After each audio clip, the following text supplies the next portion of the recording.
தமிழ்நாட்டை சேர்ந்த நடிகர் மாதவன், சென்னை ஐஐடி இயக்குனர் காமகோடி உட்பட 13 பேருக்கு பத்ம விருதுகளை வழங்கி குடியரசுத் தலைவர் திரௌபதி முர்மு கௌரவித்தார்.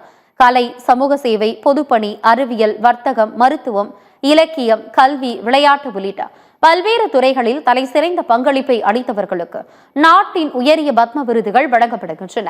நடப்பாண்டில் தமிழ்நாட்டை சேர்ந்த 13 பேர் உட்பட 131 பேருக்கு பத்ம விருதுகள் அறிவிக்கப்பட்டன. அந்த வகையில் இன்று டெல்லியில் உள்ள குடியரசுத் தலைவர் மாளிகையில் நடைபெற்ற பத்ம விருதுகள் வழங்கும் விழாவில் மலையாள முன்னணி நடிகர் மம்முட்டி பத்மபூஷன் விருதினை குடியரசுத் தலைவரிடம் பெற்றுக் கொண்டார்.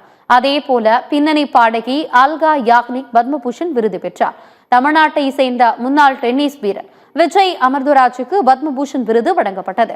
இதேபோல நடிகர் மாதவன், மிருதங்க கலைஞர் திருவாரூர் பக்தவச்சலம், சிற்ப கலைஞர் ராஜஸ்தபதி களியப்ப கவுண்டர், சென்னை ஐஐடி இயக்குனர் காமகோடி, கால்நடை மருந்தியல் நிபுணர் புண்ணியமூர்த்தி, நடேசன் ஆகியோருக்கு பத்மஸ்ரீ விருதுகள் வழங்கப்பட்டன. இந்திய திரையுலகிற்கு மாதவன் செய்த சிறப்பான பங்களிப்பிற்காக பத்மஸ்ரீ விருது வழங்கப்பட்டது.